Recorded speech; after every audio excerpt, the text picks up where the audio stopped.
Welcome to the regular meeting of the Fallbrook Union Elementary School District. I call this meeting to order at 6:03 p.m. We'll start with the flag salute. Mrs. Lieber. Please rise. Yes. I pledge allegiance to the flag of the United States of America and to the republic for which it stands, one nation, under God, indivisible, with liberty and justice for all. Thank you. And now I would like a motion to approve the minutes of our February 7th regular meeting. I'll make a motion. Thank you, Mrs. Legis. Do I have a second? Second. Okay, thank you, Mrs. Lopez. Any comments, changes, corrections? All right, we'll have it then. Mrs. Lopez. Aye. Mr. Fidel. Aye. Mrs. Lieber. Aye. Mrs. Libis. Aye. And I vote aye as well. Minutes are approved. I will now turn this over to the clerk of the board for our public hearing session. Yes, thank you. Thank you. So the first comment we have is from Valerie Z, and it has to do with shade in inclement weather. Hello, board. I'm writing you today to bring your attention and awareness to a very real need we have at several of our campuses, specifically William Fraser. Our campus has no continuous paths from building to building that provide shelter from weather. Luckily, we live in a place where most of our days are lovely. However, we have many days with heavy rain or extreme heat. WHF is lacking coverings for our students and staff to have shelter to get their lunch, head out for dismissal, or even take a trip to the office. It is especially disheartening to watch our students in wheelchairs being pushed by a paraeducator getting soaked while trying to hold an umbrella for the student. Additionally, we have limited shade for our students to play, wait, rest under on days with high heat. In Fallbrook, those days are many. We need to provide more shade, not only to our blacktop and pathways, but especially outside where students are standing for long periods of time at pickup. It is my hope in writing this that this will be something the board and FUESD will consider investing some time and money in the future. Thank you for your time and consideration. The second one is from Omar, and the topic is mask choice. Our children are tired of wearing masks. It was for a period of time to help slow down the process to reduce infection, but not meant to be a lifestyle. We are not China, we are America, and we have God-given rights to breathe. They made a monumental wall for a person that passed away because that right to breathe was taken away. What about our children? They too have the right to breathe. It's a right that God has given, and it is backed by the Constitution, where government and the school system, which technically works for the US, the people. They need to hear our voices. Maybe they can't hear us because the mask muzzles our voice. So let's all take them off and let our voices be heard as we breathe in freedom, God's air. The next one is from Nova Cook, also related to masks. I have two daughters that attend May Ellis Elementary. They've had to wear masks for 2 years now. They have always been in school or at the Boys and Girls Club program throughout the pandemic. They have been exposed and built immunity to COVID. Masks are not worn properly by young children as it is. They harbor more germs than they protect from. The masks get filthy daily with sweat, mucus, food, dirt, etc. If shopping malls and sporting events are mask-free now, our schools should be. Please address this issue and let our kids breathe again. Thank you. The next is from Jessica Richer, also about masks. Good evening. I am the parent of 2 students at Live Oak Elementary School. The CDC has relaxed the national recommendations for masking due to COVID-19, and most sectors, even in California, have returned to allowing people the choice to wear a mask or not. Patrons attended the Super Bowl in February, mask optional, and my family went to Disneyland this past weekend, also mask optional.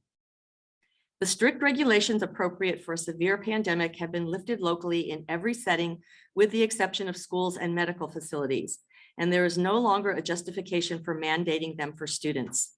There are negative effects that have been largely ignored with regular and continuous masking of young children, and the benefits of doing so no longer outweigh the harm it causes in many cases.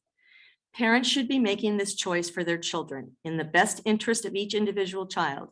I am urging the board to lift the mask mandate effective immediately, as so many other school districts in our state have done. Thank you.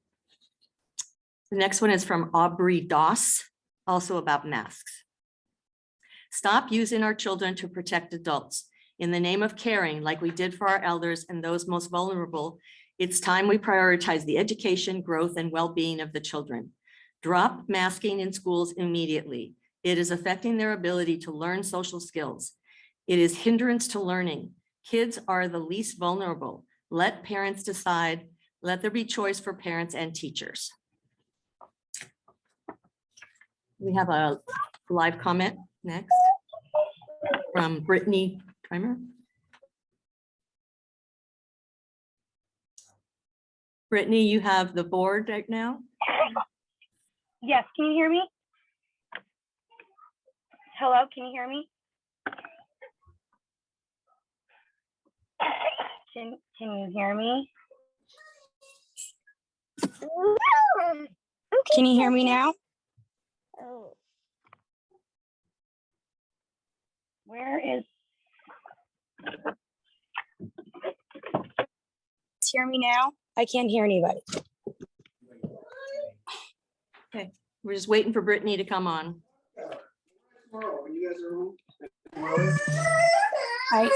Can you guys hear me now? Yes. Okay, awesome. Sorry, I was having technical difficulties. Good morning, or sorry, good evening, board. I hope all of you are doing well. I'd like to first start off by saying that last meeting, that when we called in, you guys stated that there was 9 to 10 callers for mass choice. And if you go back and look at the video, there was actually a total of 8.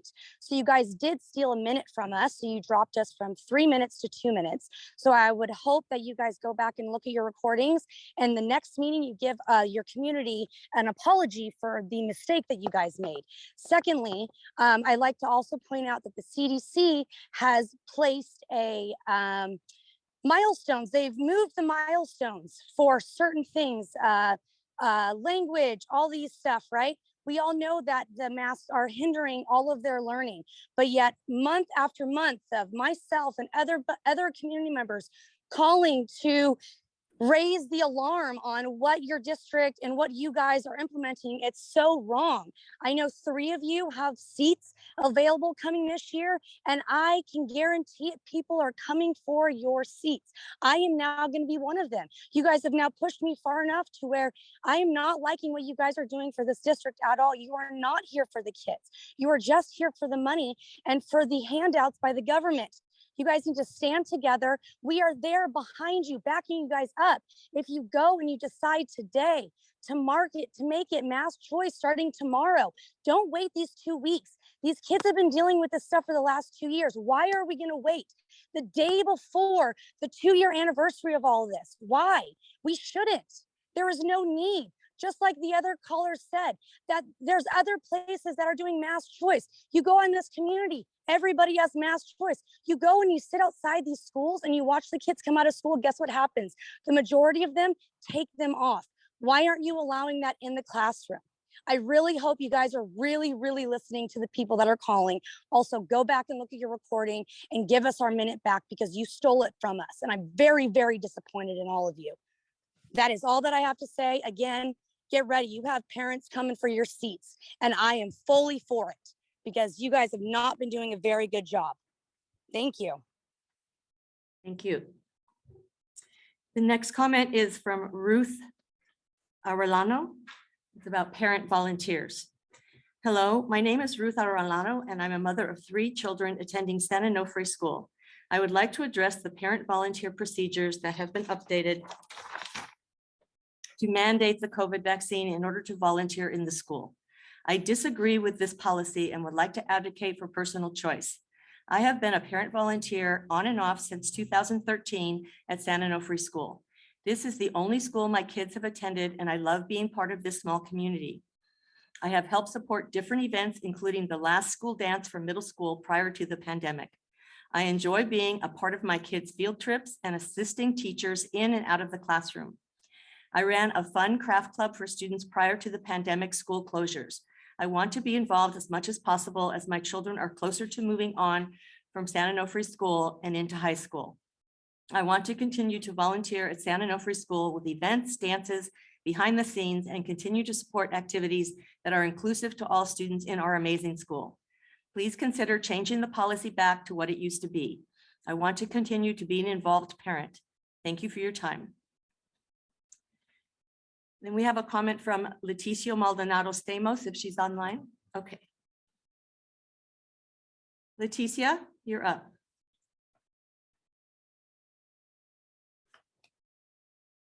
Good evening, everyone. Can you hear me? Yes. Great, thank you. I'm in the parking lot over here of FPUD because I was just getting out of their board meeting. So forgive me if if I'm coughing here.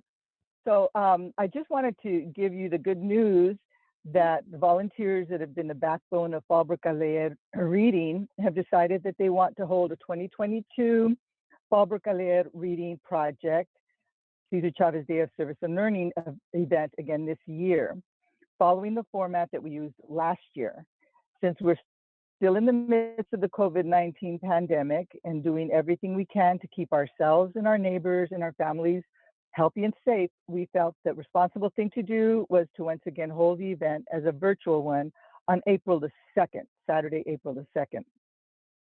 Last year, Candelaria Angeles, Leah Curcio, and Alex Gonzalez put together a terrific virtual event.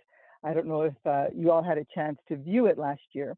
And while we had a very successful drive-through for the backpack and books pickup, we found that many families did have a tough time navigating through the virtual event, going from the special speakers to the guest readers to the craft activities and so forth.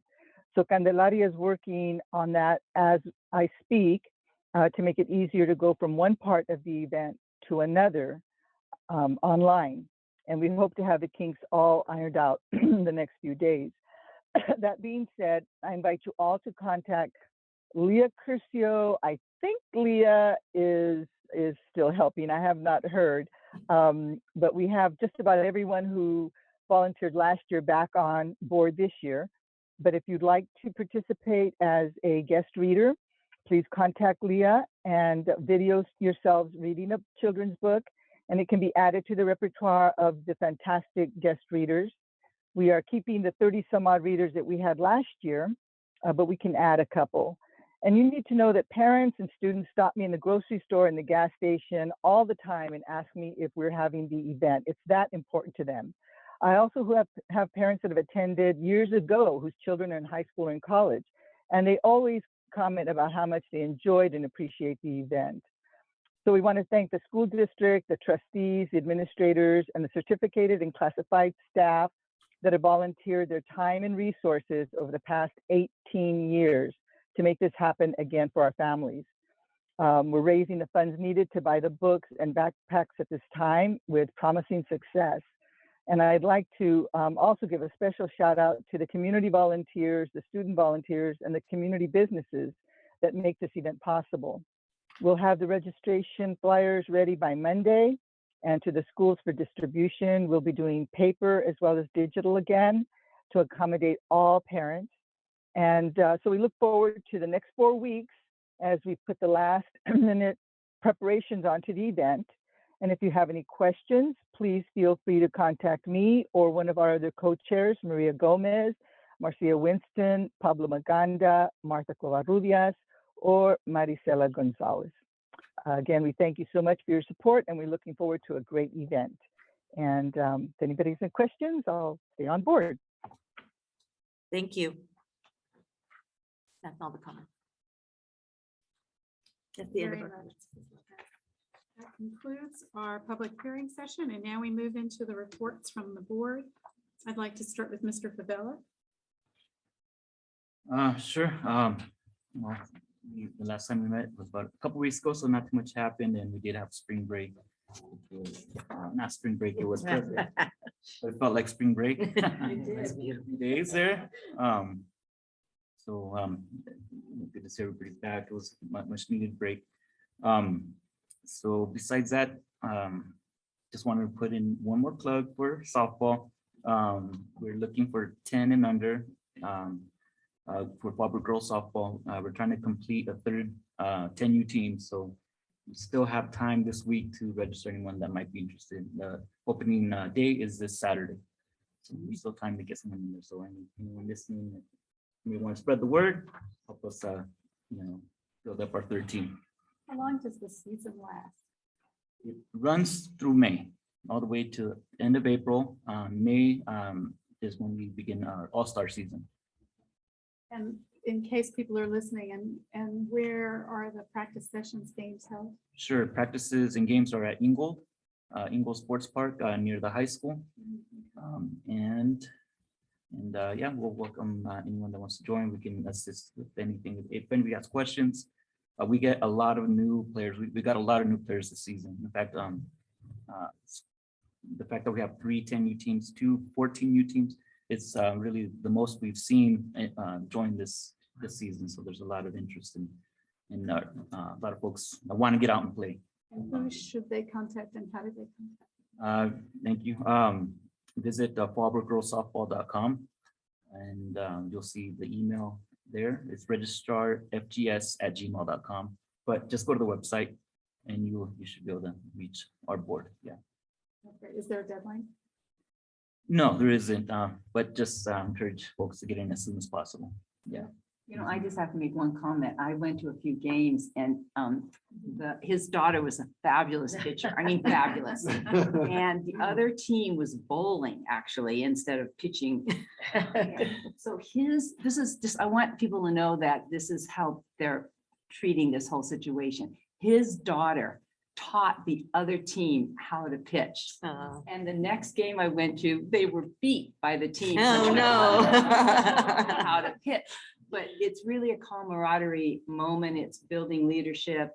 It's the competition is fun, but you can see that by that example, it's mostly to build women leaders and give them an opportunity to work as a team. Right. Very nice. Trying to build up for a good all-star team to compete. Yes.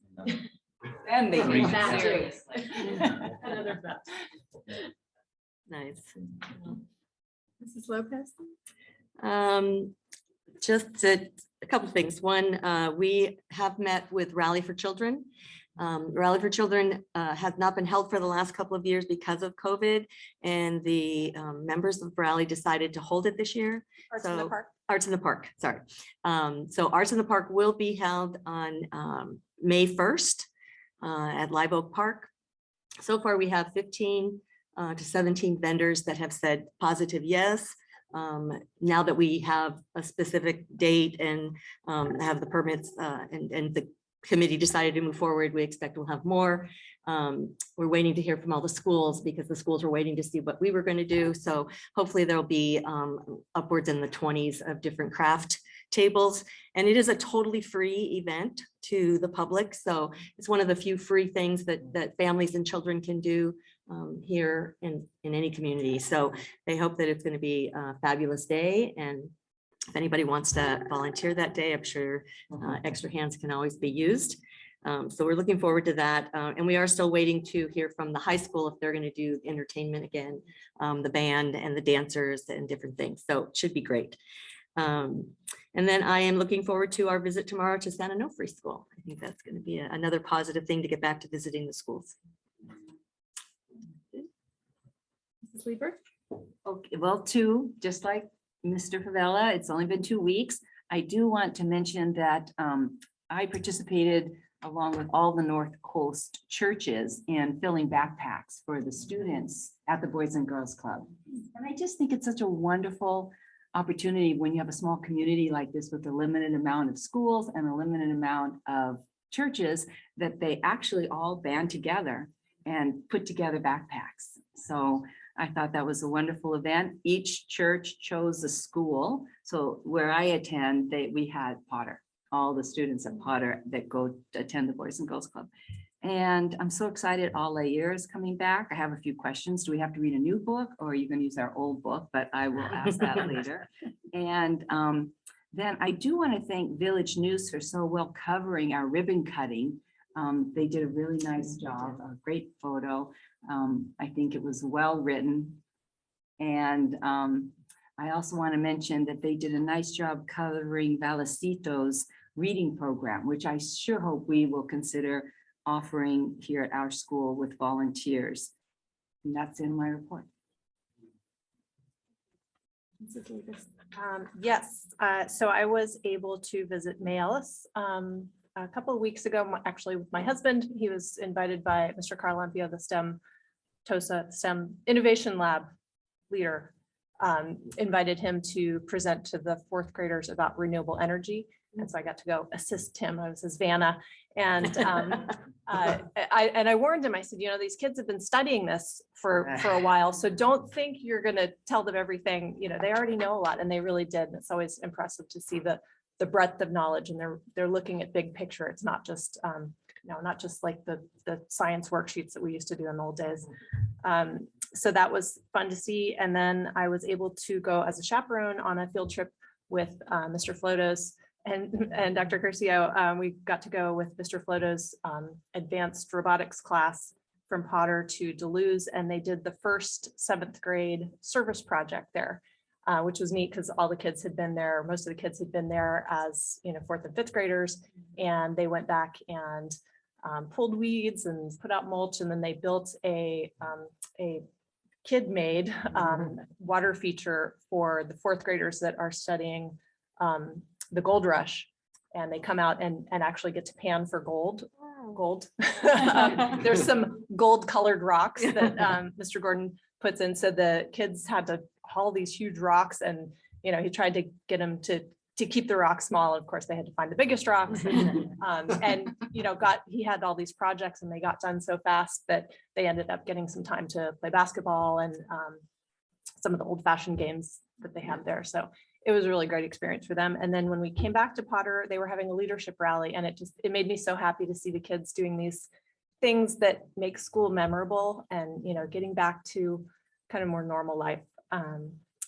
And I have been working with Stephanie Wilcox Hall and Maria Flaherty, our STEM district leaders, on rounding up Fallbrook Land Conservancy volunteers to help with the 2nd grade outdoor education program, which is going to be at Los Higueros Preserve in the last 2 weeks of March. And we're still looking for volunteers on a few days. So I will send the dates to all of my fellow trustees to see if y'all are available for any of them. And if anyone else is out there would like to have a really good time with 2nd graders outside, it should be a lot of fun.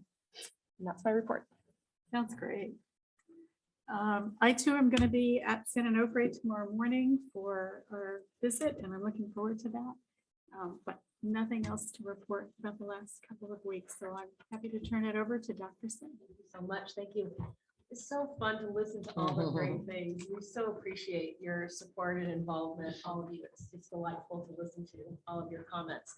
The only thing I have tonight, this evening, governing board members, is I think many folks have heard, if not everyone, but most people are aware, but if you're not, that today Governor Newsom did announce that there would be a lifting of the mandatory mask mandate in our schools for March, beginning March 11th, end of day March 11th. So the first day back to school for us would be March 14th. Obviously that's a great sign. It means, that announcement was made actually in conjunction with Washington and Oregon and California together, making that same move as you've seen happening across the country. What's important to know and remember is that the California Department of Public Health it provides the guidance around that, and then the local health jurisdiction actually has to then follow through and provide their recommendation that actually governs what we do here in San Diego County. We fully anticipate that San Diego County of Public Health will be in alignment with the California Department of Public Health. We should expect that kind of information in the next few days, I would anticipate. So we'll be communicating with our families right away as soon as we have that particular piece of information and we can move forward. I think, we have, as we've said so many times, we have so much to be proud of in our community. As you know, we were one of the first districts to reopen our schools 5 days a week. We have had an exceptional set of protocols and practices in our schools that allowed us to open early. And masking was part of that, but as was many other things, as you know. And so we're really proud of our efforts and incredibly grateful for the support of our community in keeping our kids in school. And this feels really exciting to be moving in a direction that, we see, as long as we keep seeing the data support these kinds of decisions. So our county public health department will still be monitoring the data in San Diego County, but I'll share it through an email for you. That'll happen quickly. And I'll provide that information for you in the next few days as we receive it from San Diego County Public Health. But we're moving in that direction. And I think there's a lot of folks who will feel very positive about those changes. So, and then we'll look forward to seeing you tomorrow morning at San Onofre School. And we'll have parking saved for you. And it's I think the first time in a long time when everyone's calendar was open to be able to go. So we're really excited about it. So we'll plan on seeing you there. Mrs. Perez is really looking forward, has planned a nice visit for us tomorrow morning. So we'll look forward to seeing you there tomorrow morning. And that's all I have. How do our attendance numbers look now as we're Great. Yes. back in the 90s? Yes. In fact, we went, as you know, at our highest point, we were like 1,300 children a day absent. And then that went down and then it got cut in half and then it got cut in half. This week in the weekly update on Friday, I'll provide you with where exactly we are in the percentages this week. But we were under 400 one day last week before we went on vacation, which is why now we feel really confident about going back into our schools for school visits, making sure, remember, we postponed some of our school visits because it was a lot of folks were sick. And we wanted to be sure that we didn't add one more thing to our principals and assistant principals plate. But we feel really confident now. Our substitutes are in place and our teachers and our staff are predominantly back at work. And there's a little here and there, folks absent, not feeling well, but generally speaking, it feels a little more stable. And I think that vacation last week came just in time as well, didn't it? So it was really it did feel like spring break. I thought that too. But we want to welcome everyone back from a nice week off. It was great to see kids back in school today. So thank you so much. What a gorgeous day for them to have. It was that. beautiful. Cool. I bet everybody was happy to be out in the play yard when That's right. that's finally Beautiful. happened. All righty. Board operations. We have an action item. Do I have a motion to approve a resolution continuing the Board of Trustees authority to hold virtual meetings pursuant to AB 361? And this would be resolution number 20-21/22. So moved. Do I have a second? I'll second. Bella? Any questions or can we vote? All righty. Mr. Favela? Aye. Mrs. Lopez? Aye. Mrs. Levis? Aye. Mrs. Leeper? Aye. And I vote aye as well. That motion carries. We had a first reading of new and updated board policies and board bylaw. I think everybody got all the packet of information and it was very interesting reading. Thank you. A variety of topics. So Mrs. Lundin, and then if this is a first reading, if there are any questions between now and the next, when we bring them back for approval, if you dig into them a little bit more, we're happy to answer those questions. As you know, these are just going to be typical, just updates that are recommended by CSBA and CSBA's legal counsel. And they're actually quite helpful to us as the laws change and things change. They provide us with the direction and the support to update those policies. So we'll just like to bring them in little small batches. So there's not a lot to read all at one time. But you can see from these particular ones in that guide sheet that there's minor changes in each one of these policies. Our legal counsel looks them over. We don't need that because We it's already don't. been vetted and Yes, other sometimes. districts. Okay. It's a good question, Mrs. Lever. Sometimes we might, for example, we'll be bringing a policy forward. Our uniform complaint procedure is being updated due to some new legislation. That's such a meaty change that we would ask our own legal counsel also for input on that. But typically, because CSBA has a whole legal team of people who do that. So. And that moves us to human resources. We have an action item, a new certificated full-time employee education specialist position. Do I have a motion to approve? I move to approve. Thank you, Mrs. Lieber. Do I have a second? I'll second. Questions or comments? I see Mr. Morris is here in case we have questions. We have a good Okay, explanation we received and we understand and appreciate you. Excellent. Well, then I'll call for a vote. Mrs. Lieber? Aye. Mrs. Libas? Aye. Mrs. Lopez? Aye. Mr. Shingle? Aye. And I vote aye as well. Action is approved. And now, I would like to turn this over to Dr. Satan, who will then turn this over to Mrs. Norby. That's right, that's right. Well, as you know, we thank you, Seth. We are here this evening to provide a mid-year update on our progress toward our LCAP goals and the expenditures that are a part of that. As you know, our team prepares beautiful information and presentations for you. This evening's presentation is what's required here, is that we present the information to our governing board. There's no action to take on this item. It really is to provide you some insight into the progress we're making, where we are with some expenditures, and Mrs. Norby and Dr. Curcio and Mrs. Martin are going to be able to provide that for you. And then, as you know, this is going to provide a brief overview of some of the data that we've collected so far on the growth that our students are making so far this year. And as you know, following this, we'll have a special study session that'll go into much greater depth, and much more so than a meeting like this could provide. That we'll have lots of opportunity for that. So just know that that's coming as well. But I'm so grateful, as you know, to our team who spends so much time preparing for presentations like this. So Mrs. Norby, thank you so much. We're good to go. Thank you, Dr. You Singh. betcha.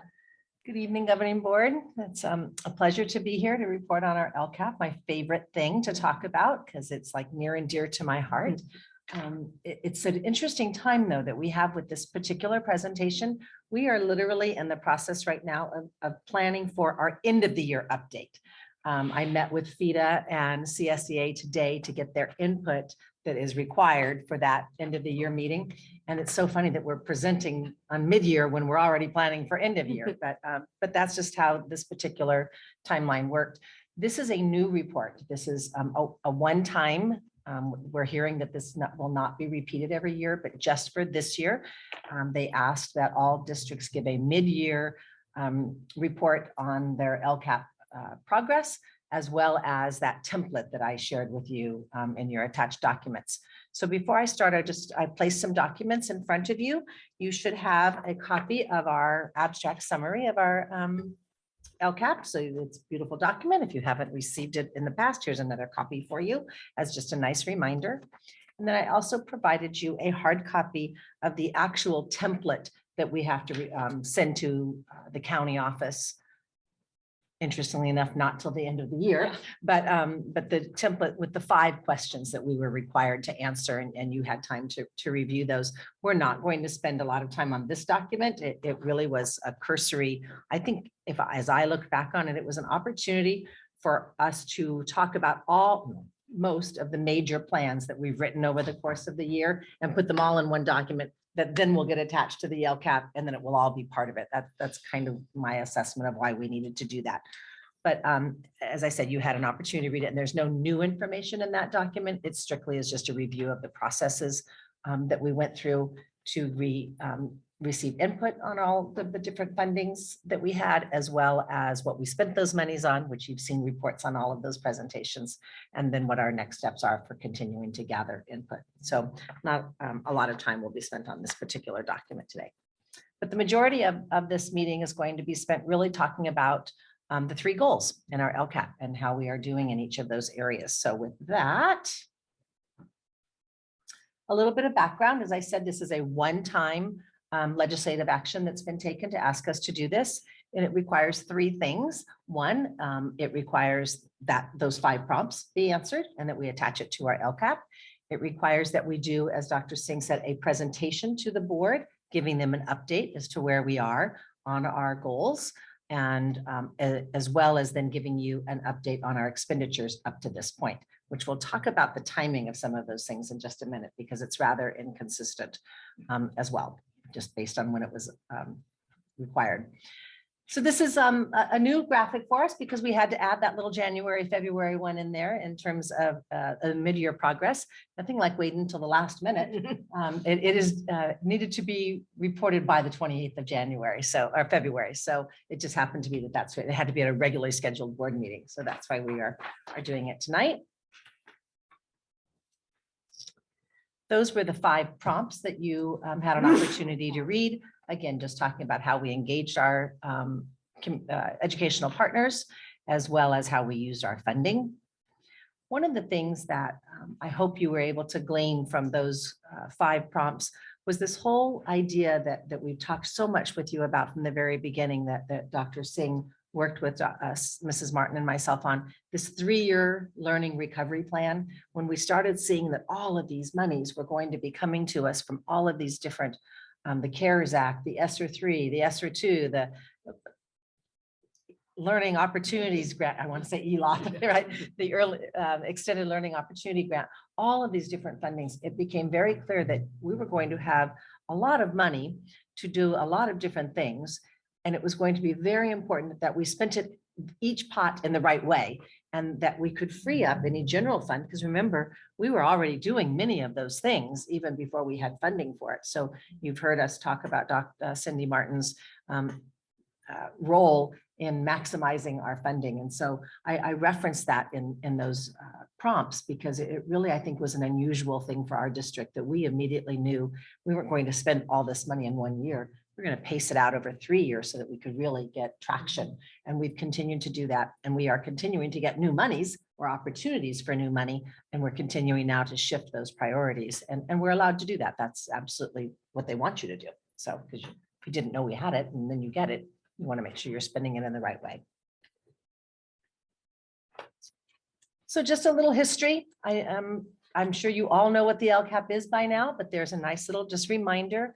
I would also remind us that we are in the first year of our new 3-year plan. So we have new goals. And so when we report on those in June, it will be the first time that we will see metrics on those new goals.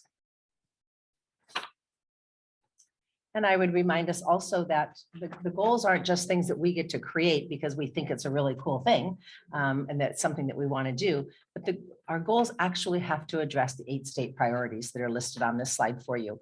And they can be addressed in 1 or more of the goals. And some of our goals actually address more than 1 priority. But all 8 must have a goal, have an action that is addressed that and a metric that addresses each of those priorities.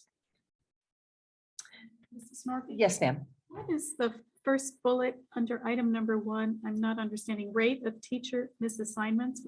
So it's a good thing you don't understand that because that means we haven't We had don't many have of them. Here we go. There are some districts though that teachers have to be hired for an assignment for which they might not be properly credentialed at the time. So it might be, maybe there's a shortage of math teachers. And so you have to get somebody in there that doesn't have a math credential that's working on it.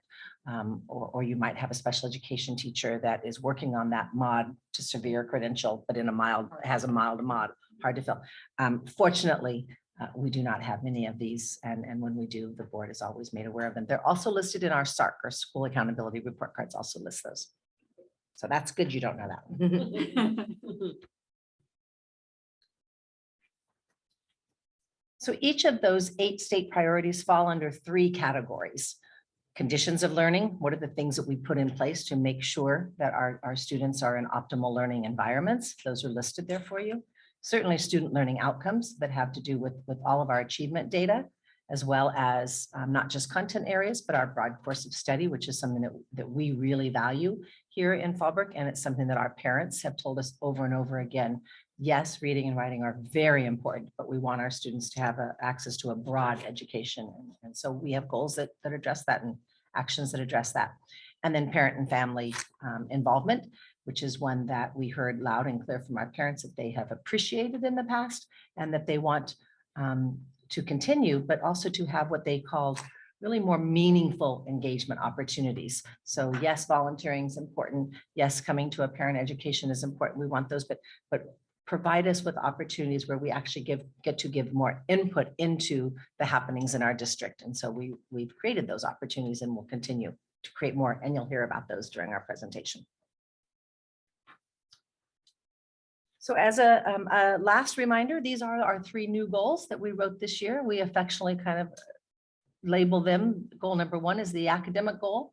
Goal number 2 is the social emotional goal. And goal number 3 is the engagement goal. But the entire goal is written there for you. For a second.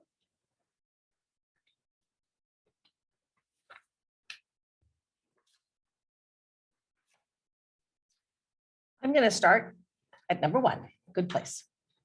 This is our one that talks really about academic achievement. And as Dr. Singh said, we're going to share some data with you tonight, district-wide data, but we are just now in the process of digging into that data. As you know, we use STAR 360 as our progress monitoring, both for English language arts, for reading, and for mathematics.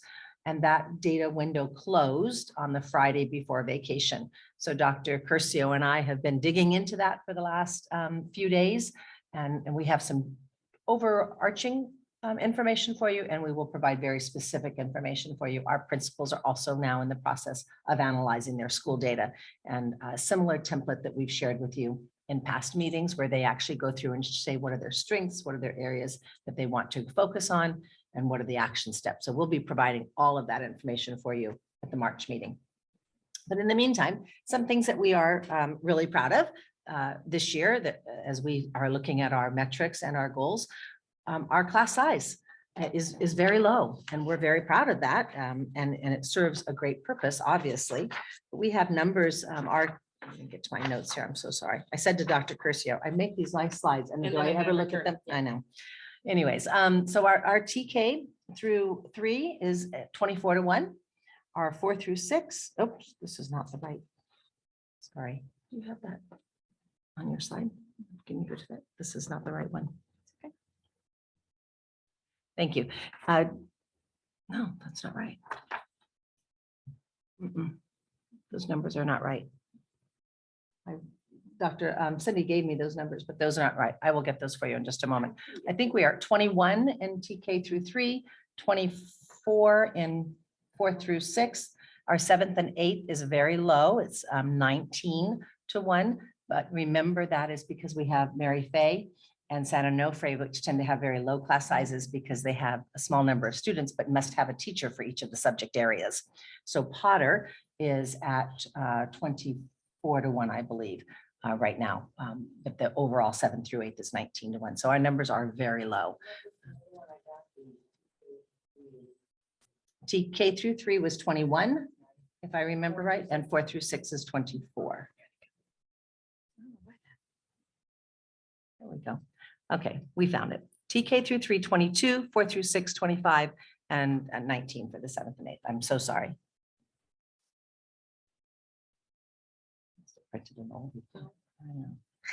Okay, and then back to what you were referring to, Ms. Lundeen, high quality teachers. Our teachers are all credentialed in the right places, and we provide them the professional development that they need and want. I was just telling Dr. Singh as we met with our feeder and CSEA reps this afternoon about what they're looking for in the LCAP in the future. Professional development was something that they are saying we want more of. Please find ways to provide us professional development, and they gave us some very specific input into that. Obviously, the addition of our reading intervention teachers at each of our schools and our literacy coaches have been very popular and very well received, and we believe are making positive impacts. After school intervention, every one of our schools is doing after school intervention. They had a fall and a winter. They're planning their spring right now. Most of those numbers, I think I said to Mrs. Levis that we'll be providing the exact numbers to you on Friday, but most of them have anywhere from 50 to 75 children participating in each session. So it's been really wonderful. And of course, those are taught by our credentialed teachers, which has been great too. What's a session? Oh, most of them are 6-week sessions, but different schools, depending on when they started, it might be 5 or 7. So, but most of them are about 6-week sessions.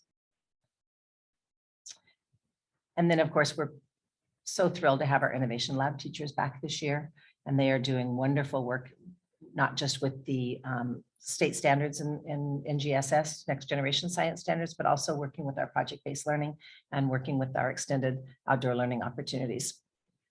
And of course, you all know that we have a new ELA curriculum, which is excellent. Our teachers are loving it, asking for more professional development in that area. and luminary arts. You've heard us talk about the increased luminary arts there. That also came up today as something that we would like to see continued. In March, we're going to be coming back to you at the March 14th board meeting and doing a presentation on the expanded environmental studies opportunities that you heard Mrs. Libas talk about with our sixth grade students are at Duluth, but also our second grade students have a field trip, not to Duluth, but within the community. So we really have tried to create a TK through 8 experience following the environmental standards. And, you know, in typical Fallbrook fashion, we had a 3-year plan, but we've almost completed it in our first year. So we're going to have to expand our 3-year Ramp that plan. up a We're little going to have to ramp it up. But we'll come back with a full presentation for you on that because we talked about doing it tonight, but it was just, there's too much good stuff to share. We didn't want it to get lost. And then, of course, another highlight in this area really is our one-to-one Chromebooks that we continue to have and the hotspots that we provide for our families.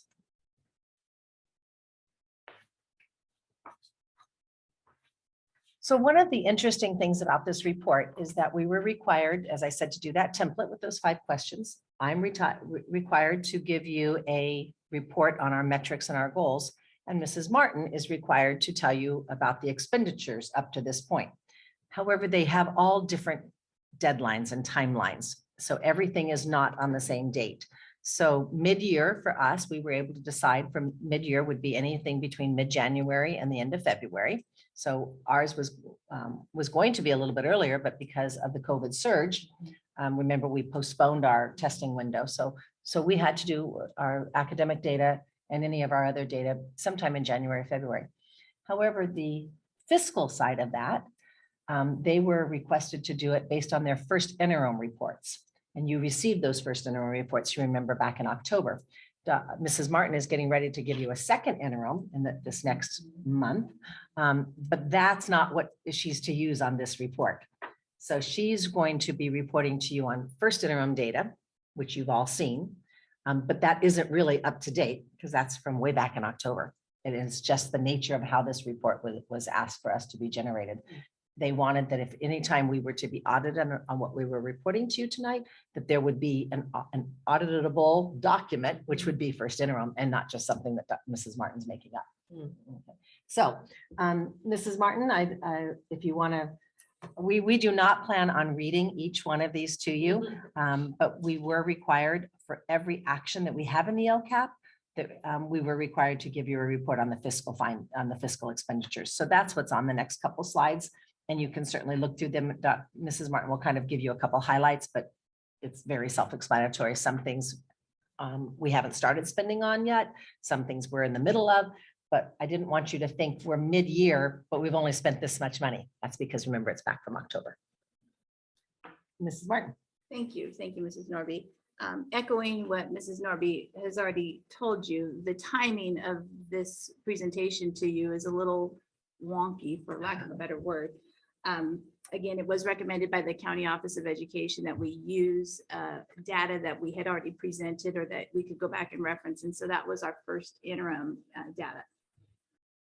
So in general, overall, what I want to share that the good news is all of our actions that are in the LCAP have been implemented to some degree or other. Remember, this is as of October 31st. So when we were purchasing things or hiring people or whatever, there may only be a couple months of their payroll in here, so it looks like a low number.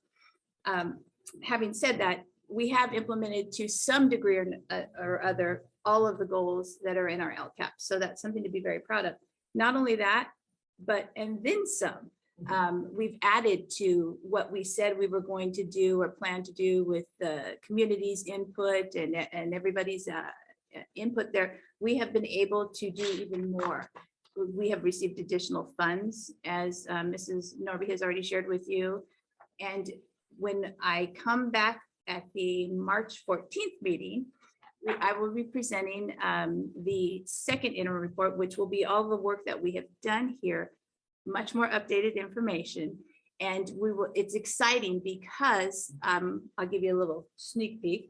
There's 2 pieces of really significant information. One being the teacher effectiveness grant that you may recall we had to have that plan written and had to have it approved by you, but that's about $1.3 million. that is not reflected in the data here because that happened after October.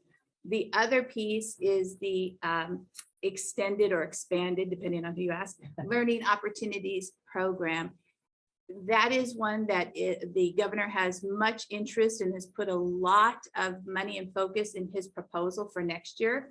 But in this year already, it's $1.9 million for our district to address some of the issues associated with COVID that have affected our students. So that is not reflected in here. The information isn't here, nor is the data or what we are recommending with the input of what we do with some of that funding. But it will be, you'll hear about it in a couple of weeks to really highlight. And so you'll see the changes if we go through just to the next page, what Mrs. Norby has shared with you as far as some of the actions in Goal 1. This breaks down exactly the dollar amount that we've spent as of October 31st for each of those actions. And so just in looking at this, it's hard to for somebody to analyze and look at and say, wow, mid-year and you've only spent 25% or something like that. It's not really a good mathematical tool to be able to do that. I'm sharing with you that when we come back to you in a couple of weeks, while it won't be in this format, you will see the significant increases in the year-to-date expenses. And even those are only as of January 31st, but you will see that it'll make a little bit more sense than trying to tie this with what we've actually been able to accomplish. So again, I won't read to you all of the items and dollar amounts on there, but if you do have any questions, specifically on some of those, I had to go through every line of what we spent to come up with these numbers. So it's a lot of work. And now I hesitate to ask this question, given how much work it would be. When the second interim financial report has its numbers, I was going to ask, is it possible to then update these charts that we're now looking at? We can provide something maybe in a little bit more summarized format, like Goal 1 is and the total, but we can do something like that. We will be reporting this to you again in June, because as part of the end of the year report, we have to report what the expenses are at that point. So what I can do is provide that information and really, more importantly, tie it to or show you in the second interim report where that's reflected, where you would see the dollar amount increases and the year-to-date changes so that the numbers match a little bit better there. But yes, I will make that commitment to you to have these numbers updated as of the January 31st information, which was the second interim. Thank you. That would be really helpful. It's interesting to see these major components broken out so we can get a handle on the various strategies that the district is using and how our money is going. Thank you very much. Any other questions?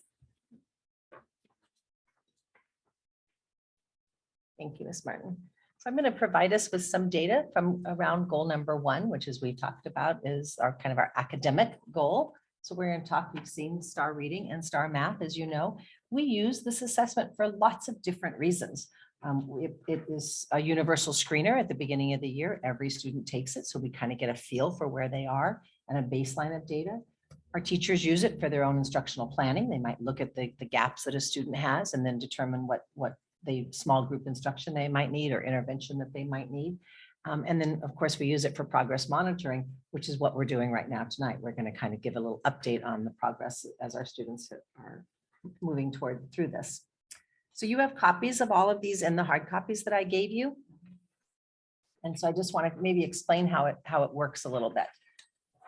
So this is for our reading proficiency. It's compared to our state benchmark. So it is predictive, they tell us. We'll find out at the end of the year, but it is predictive of if our students were to take the CASP test right now, how many students would score proficient, how many students would be in a need for urgent intervention down at the bottom.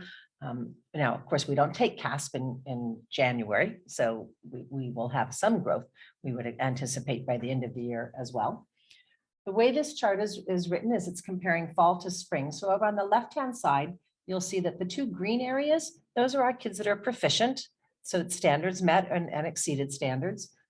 So for example, in the fall, we had 14% of our kids that were above standards, 24% that are meeting the standards. So we group those two together. That's how we say how many of what percentage of our kids are scoring proficient level for as a district. So we could see 38.5. Do the same thing then over on the right side for the winter, excuse me. And you'll see that we have 3.5% more of our students are scoring proficient in the winter than they were in the fall. What I want to point out also, though, which is equally as important, and if you're a principal or a reading intervention teacher or a classroom teacher, you might say it's even more important to you, that bottom red block, the very on the left-hand side, the one that is 38.3%, those are our children that are far below what we used to call far below basic or our urgent intervention. That you want to see that box get smaller, okay? You can't add the two red boxes together like we do for the greens, because sometimes the red box in the middle, the 23.2 might get smaller because they went to proficient. It might get bigger because the urgent intervention moved up there, which is a good thing then. So that if you have kids who have urgent intervention and they're getting better, but they're not proficient, then that top red box would get bigger. So it doesn't quite work the same way. But what we can say though, is that we have 5.5% fewer students needing urgent intervention than we did in the fall. And that's a pretty significant number for that. So we're very happy about that. And remember, our intervention programs probably only started in October, right? I mean, we had to get everybody tested. We had to get our teachers hired. We had to do all of those things. So October to December, when they January, when they started taking these assessments, is a pretty short amount of time. I would anticipate that this number would be much greater in the spring because we will have had so much longer to provide interventions. And yes, less absences, which we'll see on student attendance data in a little bit too. So that tells you how to read the chart. Yes. All grade levels? This happens to be all grade levels here. We'll go into a little bit more, but this is just all students as a general. This would be like your real 6-foot view up on top. All righty. Now, if we want to break it out by grade level, we're looking now just at our proficiency data here, not the red blocks. We'll look at more at the red blocks when we meet in March, but just from an idea of how did our students improve by grade level from fall to winter on the STAR assessment. I want to let us know that the STAR assessment is not a stagnant test. So it isn't like they take this test in fall and then they take the same test in winter. And if they score better, then they do better. It doesn't work that way. It's a computer adaptive test. So the test is continuously getting more difficult as the children get better at scoring the correct answers. As they get more proficient, the test gets more difficult. So that the norming is also different for winter. It's a winter norming. It's not a fall norming. So the test gets more difficult and the norming gets more difficult because that's how you show that they're continuing to grow. So if students just made typical growth, you would technically see the exact same score that they had in the fall. But if they are exceeding that growth, that's when you can start to see improvements.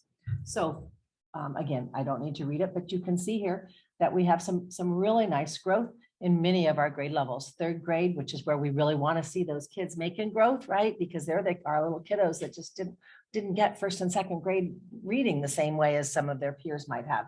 So it's nice to see close to 6 points for just from fall to winter, which is nice. You will see that as we look across this for all of our grade levels, we have growth in every grade except for one. So we are in the process of really examining that both at the school level, as well as at our district level, as well as at the state and national level. I have a call into Star 360 Renaissance to find out, is this a phenomenon elsewhere? Because that might be an interesting thing. If you were around years and years ago when we used to take the STAR test, we always saw a huge dip in 5th grade across the state. Kids would score way up here in 4th grade, and then 5th grade, they'd have a big dip. And it was just a phenomenon that was everywhere. The test just was much more difficult. And so you didn't see a nice trajectory. I don't know if that's the case here, but but I want to explore all of those things. But we are looking at seventh grade across our district to see if there's pockets, if there's certain, we always know that when your test scores are three things that can contribute to that. Teacher effectiveness, curriculum and materials that you're using, and pacing. So is it something that maybe we aren't teaching at the right time for this test, but it's taught in March, but it's normed for January? I just don't have those answers yet, but we will. And it certainly would have been really nice to say to you, we are showing growth in every grade level. So this is disappointing for us. Attendance issues across the board, and I have a slide on attendance, and I don't know if it's specific to seventh grade though. We'll look. But we're looking. We have a list of questions that we've generated over Sunday morning coffee yesterday. And then afternoon. And afternoon coffee. More coffee. Yeah. But we're seeing some nice growth. I'm pleased with it, and we're certainly going in the right direction. And can we always do better? Of course. And will we know where we are in the end of the year? That will help us too. But let's show you some more data that might help clarify this even more. So here's an interesting chart. This particular data point, this is district-wide now. We're back to district, and I can do this by school, by grade if we wanted to in March. But as a district, what this is comparing, because remember, we took STAR 360 last year. We didn't have any data to compare it to because we'd never taken it, but now we do. So what this particular chart is showing us is that right now in winter of 21-22, we have 42% of our students that are scoring proficient. In winter of 2021, so the same time frame last year, we had 38% of our kids scoring proficient. So we are outpacing where we were last year. But I think even more importantly is that the spring score at the end of last year, district-wide, we had 42% of our kids scoring proficient. We are already accomplishing that in the winter mark. I think that's pretty significant and bodes for good hope. Not that hope is a strategy, but bodes for good, good progress in the spring.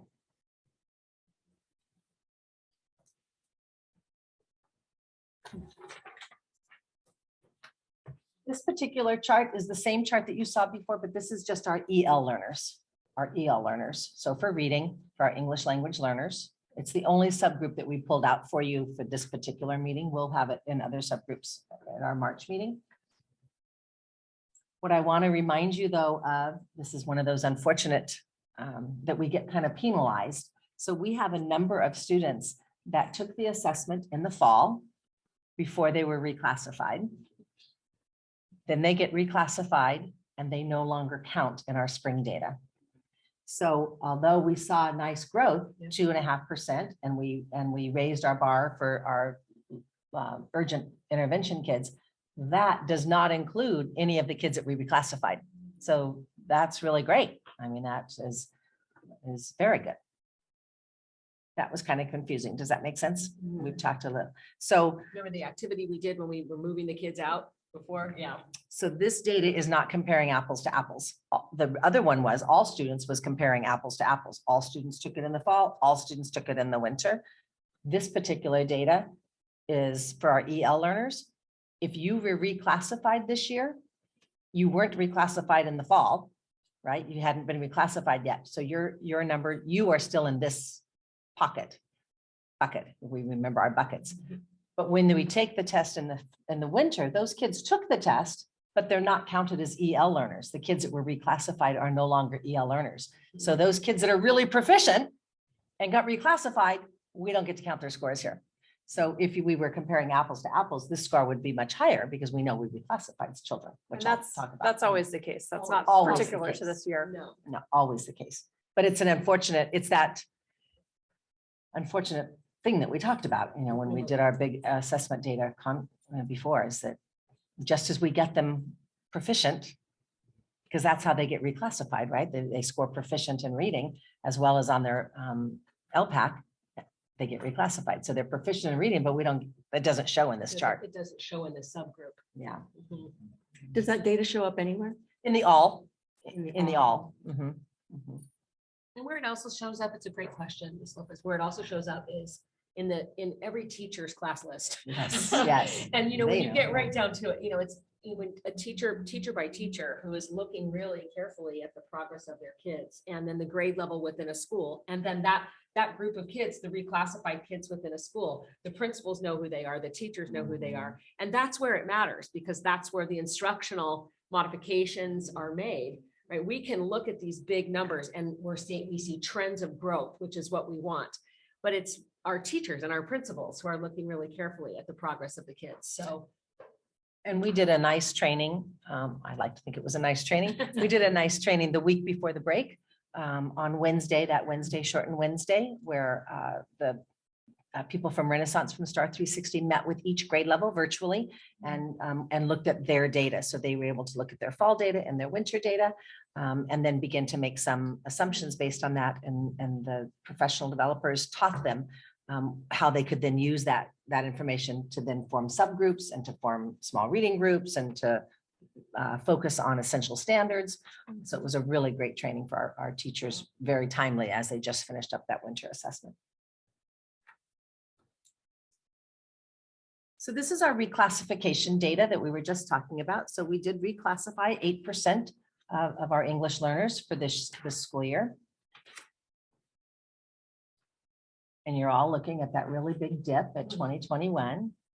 But you're all so smart at this because we talked about this so much. Why was there a big dip there?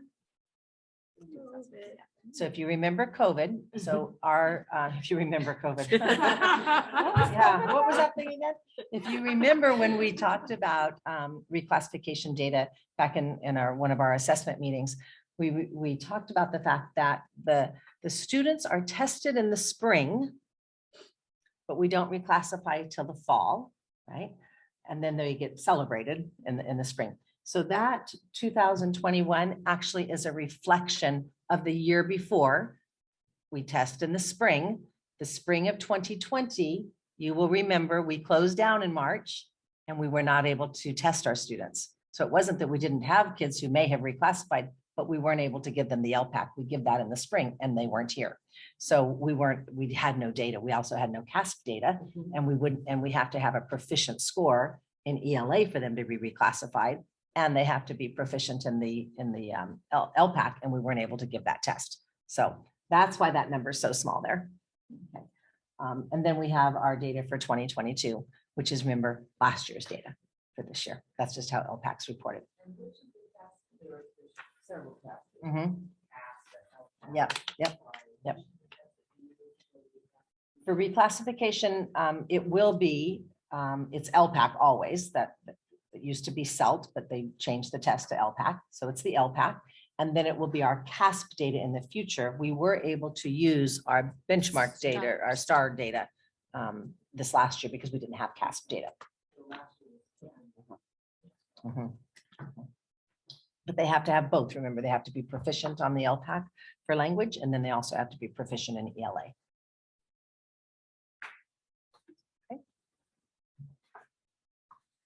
All right, keep going. So we have the exact same set of charts for you for math. So this is our mathematics one. And you'll see we have about a 5-point growth, 5 percentage points, 5% of more of our students are proficient than they were in the fall. And 4% of our 4% less of our students need urgent intervention than what they needed in the fall.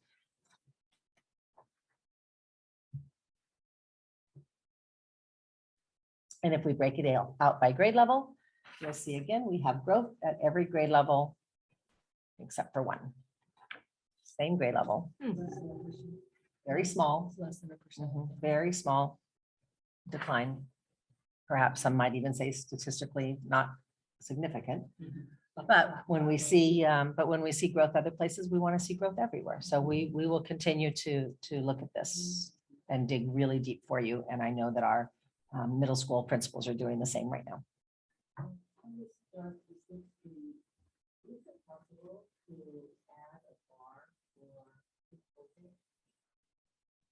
We didn't take STAR 360 before COVID. No, but it's a great question. But what we are going to do when we meet in March is that we will provide you the 5 years of data of CASP up until the time when it was stopped. And then you could see where our students ended and then where they picked back up with STAR, because we won't have CASP data yet, but we'll have STAR. Well, it is, but they do say it's predictive. It's all we have. You know, it's all we have.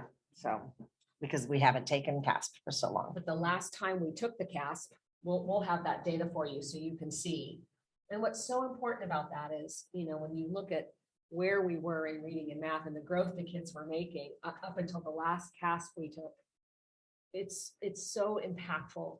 This pandemic has been incredibly impactful on our students. And it's important for everyone to see and understand that, you know, we're so pleased to see the kids are moving in the right direction. This is slow and steady, right? But it's been significant. Yeah. The impact on our students academically or this pandemic has really affected them, as we know, socially, emotionally, academically.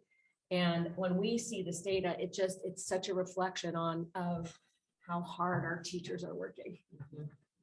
It is really just yeoman's like task work. It's really amazing to see.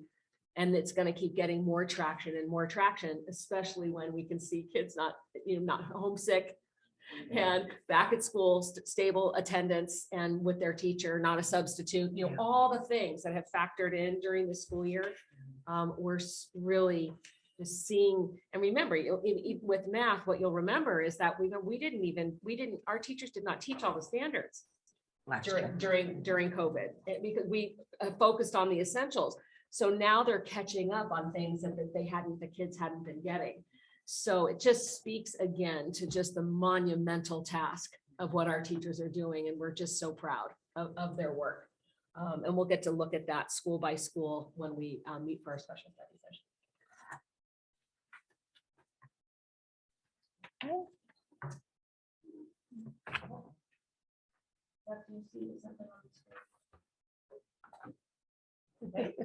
I don't think we want to print. It's printing something, yeah. Somebody's printing. Thank you.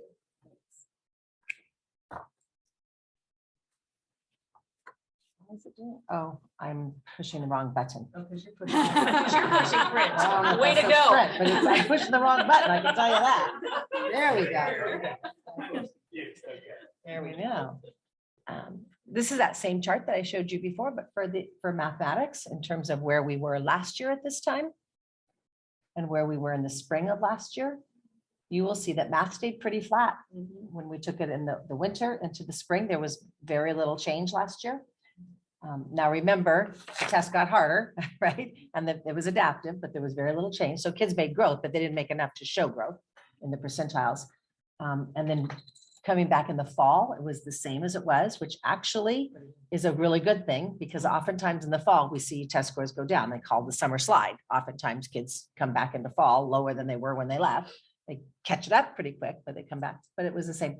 But if you'll look now, we're at 32% of our kids are proficient, still a low number. I will acknowledge that. But the fact that we are exceeding where we were last year, it's spring, is a really good thing. In the spring of last year, we only had 27% of our kids proficient. So we're exceeding that now. And it's only winter.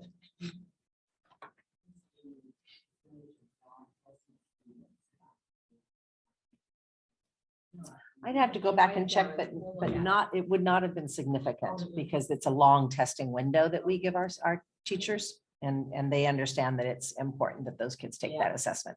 So it would be pretty low.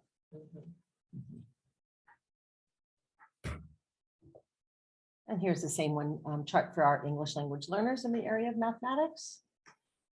And growth of about 3% of our students proficient and lowering that urgent intervention block.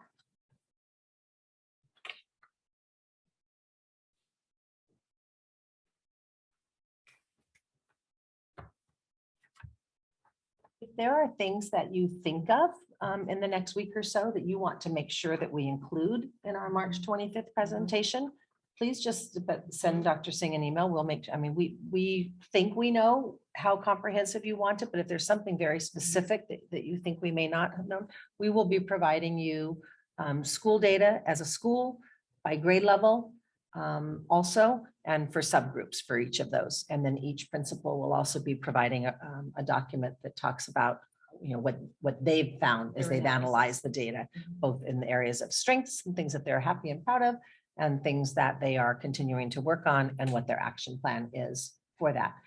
There's also a section in that document for, what are contributing factors that might have happened. So for example, if you have a particular classroom that for whatever reason might have had 4 teachers, that could have an impact on student achievement.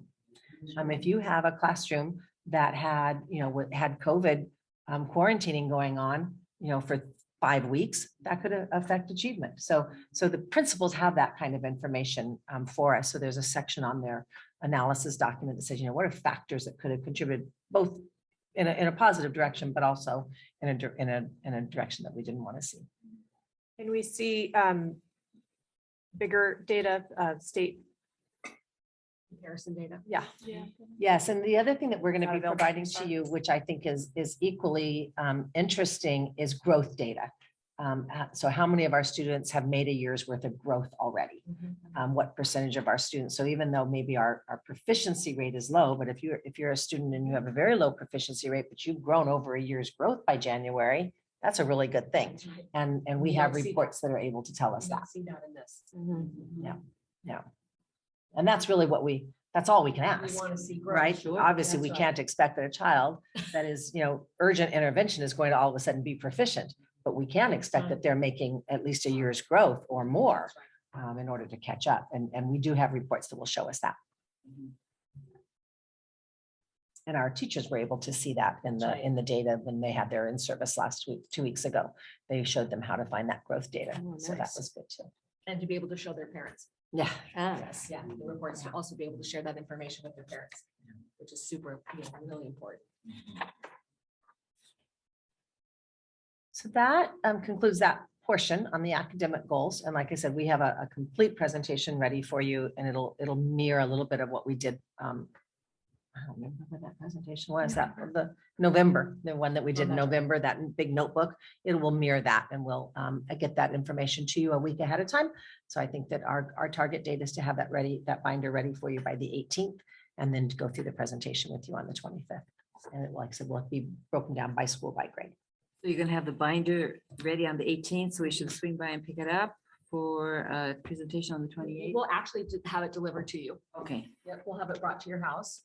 That way you have it a week in advance, so you can look at it and be familiar with it. So it's a lot, because it's a lot to digest. I have sort of a question. I think I almost know the answer. In so many ways, this school district is actually a beacon to other school districts of the kinds of things that can be done with high need students, high need, low income students. And, the intervention, the reading specialists, social and emotional learning support with counselors, the social worker. I mean, there really are a lot of things we're doing, the small class sizes. So that's why I think I know the answer to this question, but I wonder, because I know that this is something that every school statewide that has a student population like ours is looking at numbers like this or worse. And I'm sure that we're all feeling the same pain. How do you handle when you have half of your kids that, are high intervention need students? Is there anything anybody's doing, other resources that are out there that this board can help with in terms of what else can we do to support what teachers and classified and certificated staff are doing for the kids in the classroom that might help with what's going on, if there is, if you know? We certainly can continue to brainstorm and think of some of those things. The other thing I would also remind us is that we put a lot of interventions in place that have only been in place for this much time, right? The kids only came back in August, and then they went through December, and then they took these tests in January. So And a lot of them were sick in between. a lot were sick in between, which we'll So- see some attendance data in a moment. But so I would also say that it takes time for you to reap the benefits of that which you've already provided for our students. Not that we can't, and that's what these input meetings are for. The teachers today gave us some great ideas of things that they'd like to see.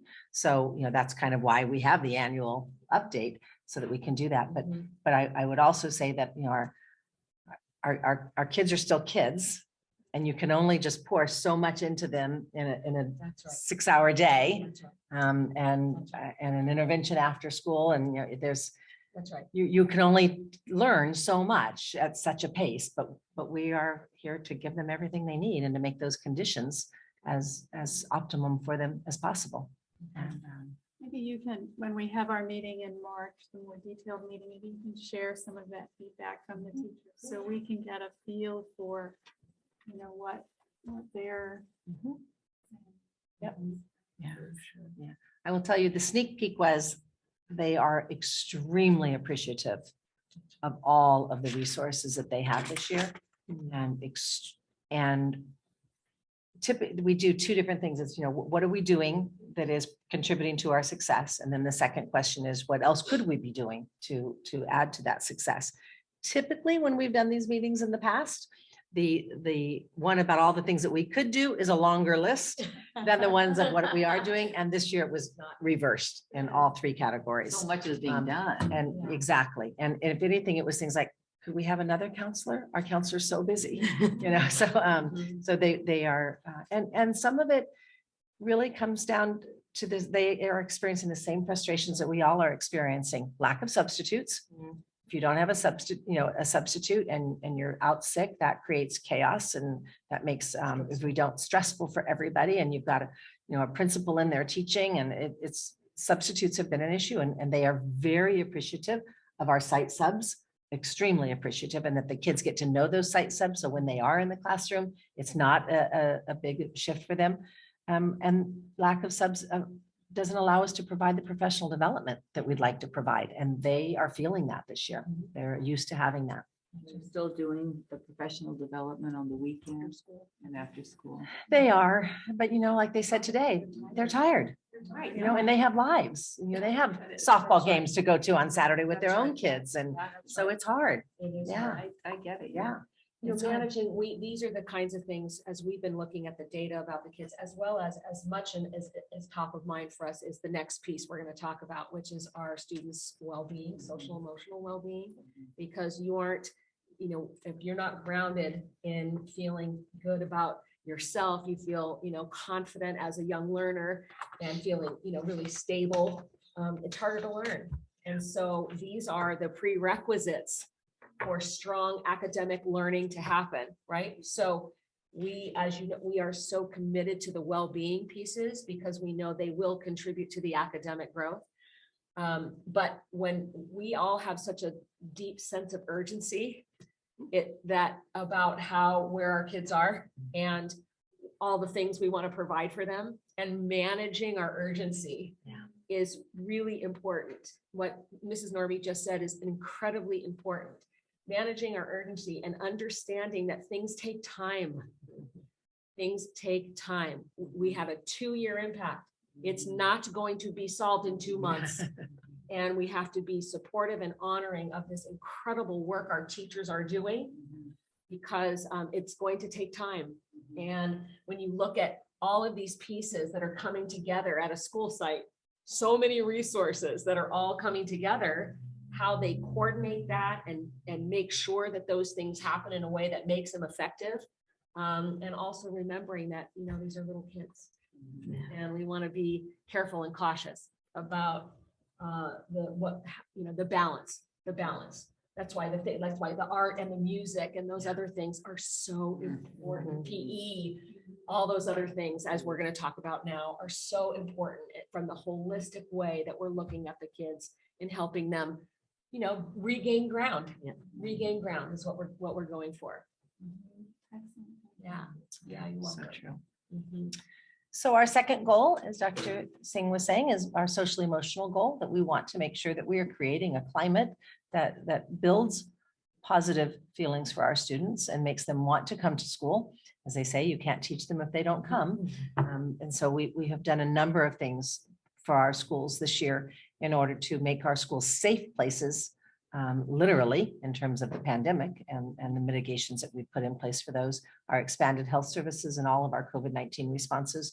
Another thing that our teachers mentioned today is just how appreciative they are of all that we have done for their safety, as well as the safety of our students, as well as the convenience of things, the on-site testing for both staff and for students. And that gets our students back in class faster, and then because they feel that sense of urgency. If they're not there, I can't teach them. And so that's been very helpful. I wanted to add one of the things that we're not alone in this, as you can imagine. And when we were meeting with the STAR 360 people last year and we were looking at data, and I had asked our presenters to really focus on growth data for our teachers, because it can be very, as you just mentioned, Ms. Lundin, it can be very disheartening to look and say, oh my gosh, I have 50% of my kids that aren't proficient or more. And so I asked them to really focus on that growth so that our teachers, because teacher efficacy is so important. Teachers have to believe they're making a difference. That's the number one indicating factor of student achievement, is if a teacher believes they're making a difference. So we don't want them so defeated that they think that their work is for naught. Our kids are growing. They're making growth. It may not show in that proficiency level, but if we look at it, and that's what we want them looking at, kid by kid by kid, is that student in your classroom making growth? Is that student making growth? That's very, very important. And one of our teachers was discouraged when they looked at the math data in her class. And the presenter said, you know what, this is across the country. This is not just in your school district. So know that and focus on, are your kids growing? And if they aren't, what can you do to shift that? And if they are, how do we then replicate that? So I just wanted to go back and add that. So district wellness, we have a district wellness committee this year that is under the leadership of our CNS director. And we have representatives from each of our schools that come and they talk about both literally the school safety, but also the social emotional well-being. And Mr. Rodriguez presents data to them on our panorama data on the social emotional well-being.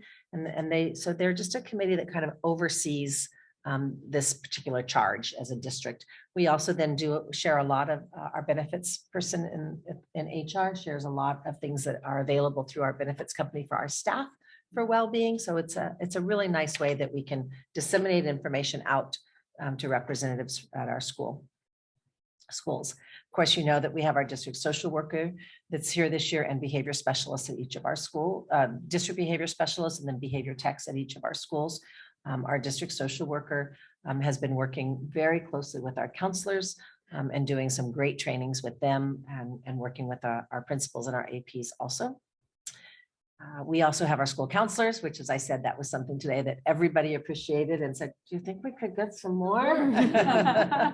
So, boy, times have changed. And then we have a new SEL, social emotional learning curriculum, which you all approved, I think, at the last board meeting, Character Strong. We are just now beginning the professional development for that, and it will be being implemented in our classrooms. And we will do a summer task force that we will be able to do a much more in-depth staff development for that particular program. But it is, it's similar to our old program, Second Steps, in terms of the concepts that it does, but it's just updated and a little bit more current. Personal learning opportunities. We want kids to be engaged with their work. If they're engaged with it, then they are more apt to learn. And so we are really working on this through our Thrively reports, as well as our project-based learning and giving students choice and giving students voice. And our district TOSAs, as well as our Innovation Lab teachers, have been great support for our teachers in this area. And then as you all know, our focus on leadership opportunities, specifically with the Leader in Me, continues to be something that we are proud of and that we believe is making a difference for our students. And we hear that from our parents and our teachers and our kids. About like art and music and all of that, is that going to be coming up, or is this the point where you mentioned it? I believe it was in the last, was it in the last slide? I think that we talked about expanded learning opportunities with luminary arts and some of those other things. Yeah. And is it every school side? Remember, that's the one where they get 18 weeks of fine arts or arts opportunities. it's 18 weeks, right? 6 weeks in drama, 6 weeks in movement, and 6 weeks in vocal music. And every child gets that. Slide is it on? All sides. Oh, which slide? slide. Oh, slide. Should be on slide. It was just on the list slide. Just the list of slide 1 of goal number 1. Is it on there?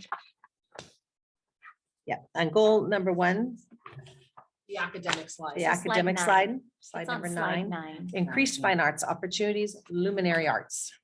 And then right underneath that was expanded environmental studies opportunities.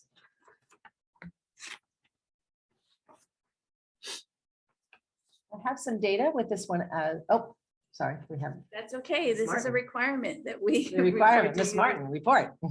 What I would just mention on this chart here is that a brief explanation of the budgeted expenditures and expenditures as of 10/31 that show 0. That is because we can't count the same thing in different categories. So for example, if we're using our school counselors and they're being counted as an action item towards one of the other goals, they may be also an action item here, but the expense, we can only count it once. The other part of that is like for school facilities, we would have our director of facilities, regardless of COVID or any of these, it's a position. So we don't count that as an LCAP supplemental concentration expense, as it shouldn't be.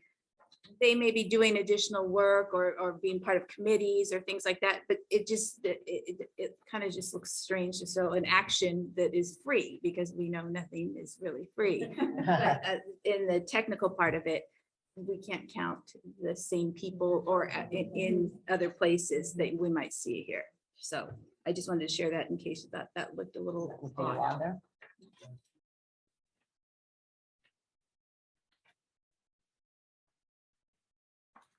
And then just a little bit of data for this particular goal. Attendance has been an issue this year, as you all know, especially during the months of December and January, when we had the COVID surge for the new variant.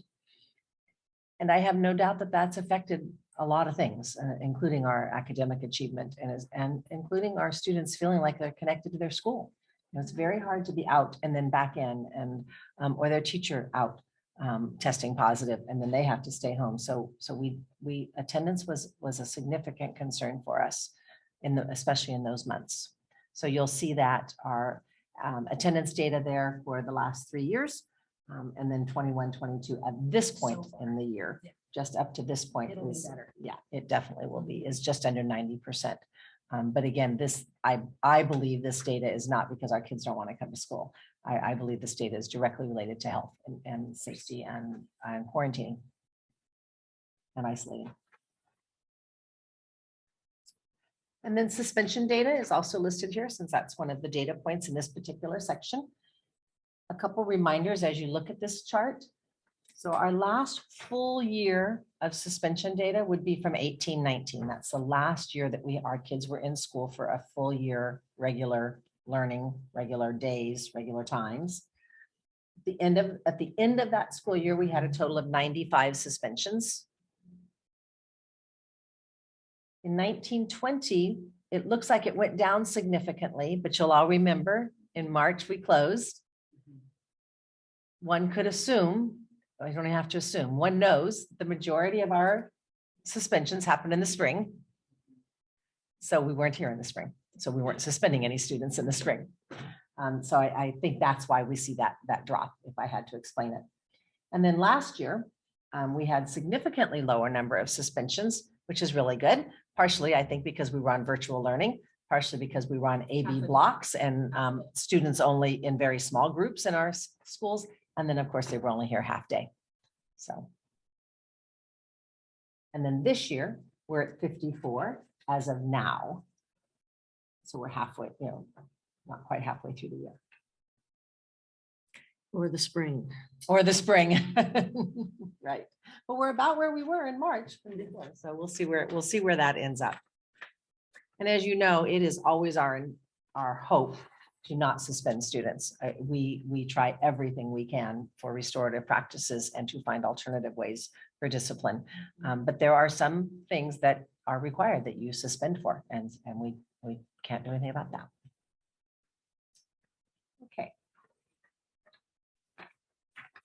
We are ready to move on to goal 3. And Dr. Curcio is going to talk to us about family and community engagement. Thank you. Well, thank you. We're excited about our family and community engagement. We've learned a lot from the pandemic and it's impacted us in many different ways, but it also has opened the door for different ways of sharing with our parents, allowing for virtual, in-person, hybrid meetings we've even had. And it's allowed us to just continue to communicate as well in different ways. Our parents still use the Classroom Google Sites. They're emailing teachers, things like Classroom Dojo, Remind, Peach Jar, social media. We have found a multitude of platforms to communicate with our parents, and they appreciate that, and we're getting that feedback. Right now, we're in the process of our parent needs assessment. So our district DLAC and DAC committee creates a needs assessment, and these things are covered. That is a presentation our parents will come and do for you in May. So we're preparing to do that once those results are in. But as we look at them, we can see we have healthy school site councils at all of our schools, PTAs and PTOs that are very active, even though it's virtual. And we're getting large numbers of parent participation online through Google Meet meetings. We have hosted 4 DLAC DAC meetings this year so far, 5 Migrant Ed PAC meetings. These are district-wide meetings, and each site has had their ELACs and their school site councils at least monthly, if not every other month. So we're seeing the parent activity where we would think it would fall off, but because we've learned new ways of reaching out and allowing parents to participate, we're also, our schools are very much looking forward to being allowed to have more in-person interactions as health and safety allows for that to happen. Our school sites have all been hosting coffees and conversations, whether they're virtually, and there was a few that were able to be done in person before we shifted to virtual, and now we're shifting back. And they are attending them virtually and in person. With our LCAP community forums, we had our first one today with our teachers and our CSEA. We have a series set up. Each of our schools we will be hosting, you attended last year, and kind of were listening and able to participate in those. They're all scheduled between now and March. We'll add those dates to your calendars. There you go. Yes, they are coming. We will add those dates to your calendar. And we listened to the input from last year where our parents wanted their own night. So remember, we did like 3 schools at a time and they broke off, and the input was we just would rather have our own night. So we're moving back to individual school models to meet the needs of our parents and allow them to have the voice that they're truly looking for, that meaningful participation that they have through coffee and conversations, through the input forums. And our DLAC and DAC, they like to come at the very end because they like to look at all the feedback from all the schools, since they're a district-wide parent voice, and then build on that, look for the trends and make recommendations to you, which we will do prior to our LCAP update and approval. One of our biggest successes this year was putting the bilingual community support assistants at our school sites to be that parent connection. It came out in our meeting today with teachers. Our parents really appreciate having that contact person and that bilingual call that can be made. And we're very excited about the positive impact that that has had with just helping coordinate parent events and engage parents at our schools, and just building our community partnerships with the Land Conservancy or Fallbrook Alayer, and continuing to foster and leveraging our community relationships so that our students benefit. One of the things I will say is we continue with Cal State San Marcos to have student teachers on the campus. We have a wonderful relationship with SDCOE, the County Office of Ed, and the different professional developments they provide, but also parent education that they provide and institutes that they provide for our parents. And our district social worker, she has done amazing work this year with really helping our district and our parents connect to local, like Fallbrook Regional Health, Palomar Family Counseling, just to strengthen those relationships. She has also gone to various district meetings, our DLAC meetings, our DAC meetings, any school site council meetings, and done presentations for resiliency in children and mental health. And she's really found a way to connect parents to meet the needs of our community resources, from housing resources to medical resources, dental, and she shares those things continuously at parent meetings as she is invited, and she has done an excellent job fostering that. We also continue to have a strong relationship with Palomar College. They're offering English classes to our parents. They come to our meetings, they share the flyers, we help them sign up. And they also continue to offer adult ed classes for general education for parents and financial information for parents.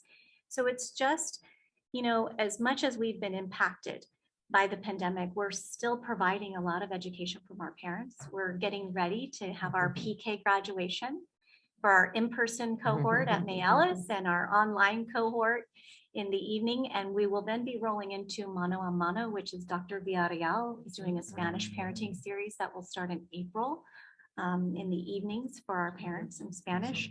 And we have coming up cyber awareness for our parents.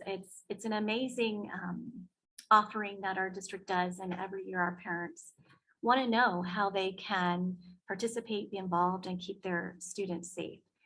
But as a community, our families are engaged and they're finding new ways, high parent-teacher conference attendance, because they have the option to come in person or virtually, which is a wonderful thing when you have working parents and working communities to accommodate their needs. Our teachers spoke about that today. And so there were a lot of positives that we have taken away from that, including I have district meetings that average 47 parents online or online and in person. It's challenging to manage online and in person. They don't want to but- give up the online. But they don't want to give up the online, and I would never ask them to now if it brings one more parent into our fold.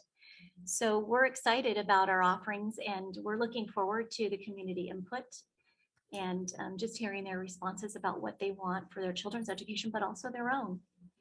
We have a lot of parent education opportunities that we want to continue to grow based on what our parents say they need. So, thank you. I really love all that you're doing. It's not even all listed here. I'm sorry. You gave us so much, you know, the cybersecurity isn't on here, but the point I wanted to bring up is your support assistant.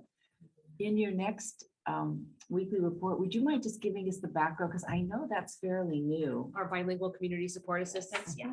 Well, fairly new in the schools, and we've made the team larger. So it used to be centralized and it was a team of 3, but we expanded that out so that our in-town schools have those opportunities. It would just be nice to see what was before and what is now. And because I do think, you know, going to a parent where they are is so helpful. And then once you engage them, That's right. you're done, you know, you can go to the next. So I just love the fact that you have this. And I just, maybe not necessarily in a board meeting, but in your body. You bet. Thank you. You bet. It's all a relationship. It is. When It's people have a relationship, someone that they relationship, know, right? Right. They know who to call, or they can walk in, it's a familiar face, it's someone that they have a relationship with. So true. I know who to call. One more piece here, actually 2 parts, but you know, along with what everyone said, the decisions and the recommendations under the leadership of Dr. Singh to guide us through the pandemic, we're pioneers in many ways. And I'll share with you the example of our district social worker that we added that position. And one of the requirements, or at least strongly encouraged from the California Department of Education, is that districts work with families now about CalWORKs and their eligibility. This came up as the under participation. And what they discovered is that it's just a lack of information. Parents don't know, families don't know what they're eligible for.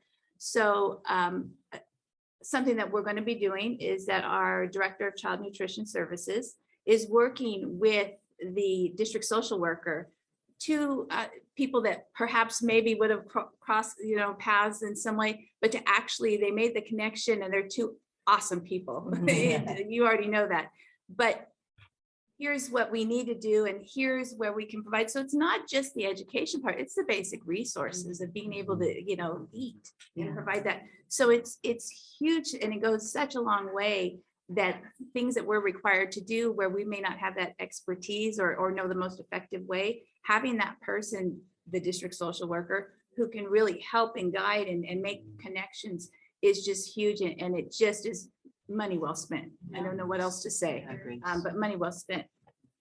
This next slide here, what I would just point out, this was a requirement as well, that we have an update on the budget overview for parents. That is in the LCAP. I believe it's at the beginning of the LCAP typically. This was the requirement, and what I would point out to you is that from the adopted budget that we had back in June of 2021, we adopted for the next school year. To our first interim, again, back to that October date, it was already $4.2 million more. The first interim was more than it was at the adopted budget. And when we come back to you next month for the second interim, it's going to be even more, which is just exciting that we can not only do the things we're doing, but continue those things, improve those things, add to those things, and not just for a one-time fix, for something that we can do over, at least commit to over multiple years. So that was just so that the public was aware of what the additional funding from the supplemental concentration grants, from the CARES Act, all of the ESSER, all of the plans we've done. At that point, it was an additional $4.2 million. And as Mrs. Norby said, we always try to maximize our revenues. So we'll use that in ways that maybe don't just limit to has to be spent by this deadline, but it actually, because we're doing so many things that are innovative and what the state is looking for districts to do, we can charge those expenses there, free up our own general fund. That allows us then to continue a program or something, enhance it beyond just what the minimum requirement is. And that's it on all of the budget things that we report. Ms. Martin, thank you so much. That was a lot of work that you had to do to go back to. I mean, I was not required to report on every action. I was only required to give an overview, but her requirements were every action. So thank you so much. A lot. So our next steps, we will continue to gather input. We'll start meeting with our school sites and with ELOC and all the different educational partners. I'm trying to remember not to say stakeholders, educational partners. We'll continue to do that. And the next step, then what you will see next is then kind of we'll begin to draft the LCAP if there's any changes that we need to make to those, as well as putting in the metrics, end of the year metrics as we get them. And then we'll bring the new LCAP to you. It's just an update. It's not a full rewrite like before, but it's called the update to the LCAP. We'll bring that to you on the 6th of June. And it's a public hearing. We're required to do a public hearing. And it's required then for parents to be able to view it and then come back. And we will approve the LCAP on June 20th. And it must then be sent to the state or to the county by the end of June, by June 30th. And then the county approves it again and it goes to the state. There's lots of things that I do in the background before that happens in terms of working with the county, and they read our drafts and give me input and so forth. But in terms of the official process, that's kind of where we are. Is the public hearing a public hearing as part of our board meeting? Yeah. Will that LCAP be another 3-year plan? It'll be the second, it'll be the update for the first year of this plan. And then you will go into the second year of that plan. So there'll be minor tweaks to it. But so for example, if there's something that we haven't accomplished that we said we were going to accomplish, we need to note that, and then we need to have an action step for it. Or maybe, for example, like our expanded outdoor learning opportunities, where we've actually met our goal, we might want to write in some additional steps for that. So we'll have the option to do that. Or if there's something that has been eliminated for whatever reason, that sometimes happens during a LCAP cycle, then you have the ability to remove it from your LCAP. I believe that is it. Well, It's a as lot of work. always, a fabulous presentation. Man. from the three of you. Just great. And chock full of information. Yes. Very good. I think that the state's intentions are they're well intended. They want our governing board and our community to kind of have mid-year, like, okay, where are we? So in other words, they don't want you necessarily to go through each and every action step, but give a general feeling of what your progress has been. Are you working in the right direction? Are That's you good. moving things? And so I don't think it's necessarily a bad thing. It just maybe wasn't well thought out in some respects in terms of the timing of everything, but it's well intended. I wonder if we should think about doing something like this next year, but, you know, work level brought down, so that it's not as crazy onerous as this. Yeah. But it is, I think, very useful for us to be able to kind of dip in halfway through, or partway through, and sort of see how things are going rather than Sure. the whole year. So it's been very informative. I appreciate it. Thank you. Especially when you're a new board member, it kind of, in the beginning, when you're learning about all the programs, it can Yeah. feel like drinking from a fire hose. Right? I mean, it's a lot. And so having a mid-year update to go, oh, that's right. To go back and remember all these things that we've been doing. I mean, all the things that we brought to, you know, at the end of last year during the pandemic, and then all the things we've been adding. It's been fast and furious. Yeah. So it's really great to stop and take just a little reminder of all the things we've been doing. You know, for us, it was pretty much of it was pretty easy because we have to create this similar kind of presentation for our LCAP input meetings. That's We have to go through and tell them, here's what we've been doing and what we're seeing impact with. And then we ask them, what would you like to see continue and what else would you like to see? So they dovetailed really well. It's just an interesting, when you think about that, you're giving a mid-year update, but you're prepping for your end of the year update. But And you're using data from the end of October. right, exactly. Yeah. So thank you very much. Thank you for all of your support for you for your our work. programs and for our schools and our teachers and our kids. It's rewarding to see the work actually taking place in front of us now in the mid-year update. So thank you. Let's see, I think we have an action item. Yes, we do have an action item right after this. It is the Mike Choate Center for our preschool instructional calendar. Do I have a motion to approve? I move that we approve. Do I have a second? Second. Questions or comments? About your questions. Informative, and I hope we get a tour.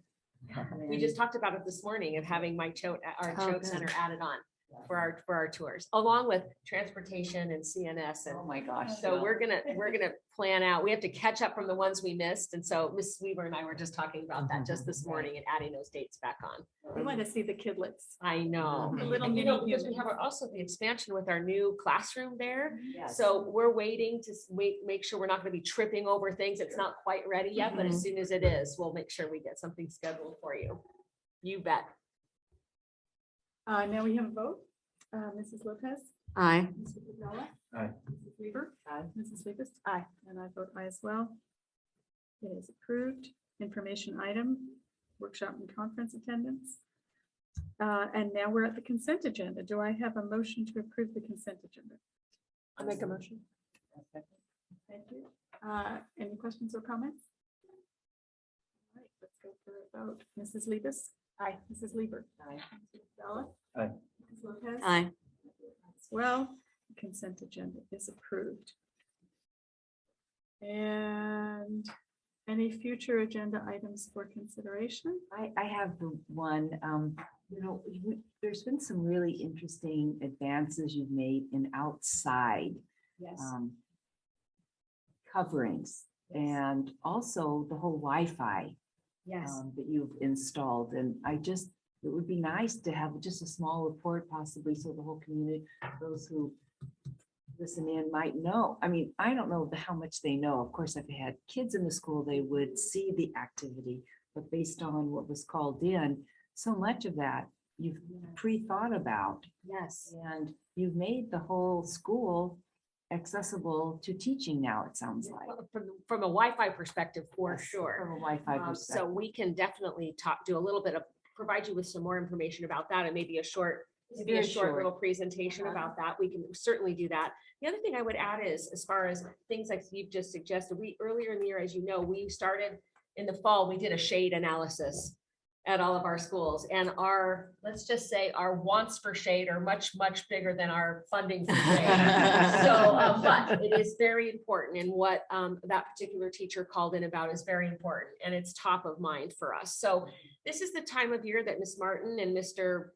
Bryson Bickler and I sit down and we actually go through what are all the facilities projects that we're looking to do in the summer, and how do we prioritize that list. So those will be some other pieces of information that we'll be bringing to you in the next few meetings between March and April, because we have to go out to bid, as you know, on a lot of projects. So we'll bring those to the board. And when we do, we can kind of keep giving you the big picture. But shade is top of mind for us too, and it is at all of our schools. Mr. Fella's just done an amazing job getting Wi-Fi connected outside everywhere, which is so remarkable. Remarkable. It is remarkable. And so to have these outdoor learning spaces is really what we're going for. And we have set aside money for that. They're just, everything's so expensive. So we have to really prioritize the list. And so that kind of feedback is important and relevant and welcome. And it is very much top of mind for us. So we'll keep bringing those prioritized lists to you as we add things to the agenda for the work we're going to do in the summer.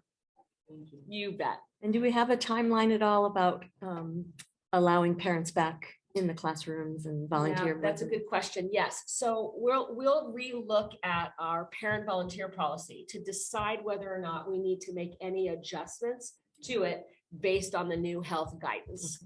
And so it's an important conversation for us to have. What might be a way, depending upon what the public health guidance is. Having people who are vaccinated come to our schools has been very important, especially when the transmission was high. We wanted to be sure, right, that we were keeping kids and teachers safe in the classroom. But as we move forward, there could be some opportunity to revisit that. I'm not sure what the answer will be, but as you know, it feels like a time warp, but we're in like our third year of, rethinking again, okay, where are we now? What kinds of changes do we need to make now? And that particular policy is one of them. How do we make adjustments to try to, make those kinds of accommodations if and when we can. And I think it's important for the community to know if we can't, That's right. then And why? these are What are the why. reasons that we can't? We are do making it? a Exactly. decision based on what we think is always in the best interest of our students and the people who work in our classrooms. Yes. So we will look at that too. Could it be tiered? So maybe they could come in and do copying for the classroom or prep in the teacher's lounge. I mean, is there a tier that we could offer while we're renegotiating or thinking this through? Well, part of it, Ms. Lieber, it's looking for compromises, right? Part of the challenge is that we need to keep things pretty clean and easy for principals to be able to navigate and follow. So if you have, every time I think about processes like this, we put our principal hat on and we think, okay, how am I managing classroom volunteers if I have different rules for different things? Yeah. And it's actually just probably too much to ask for our schools to manage. It's probably wise to have just a straightforward policy. But we hear the interest of our community and we'll think that through with the input of our healthcare provider, with the input of, where we are as far as community spread and illness, all of those things. We're going to hold tight for now, but we will absolutely revisit that policy for sure. Take a look at it. Okay. You bet. My pleasure. Excellent. Well, on that note, it's 8:00 and our meeting is adjourned.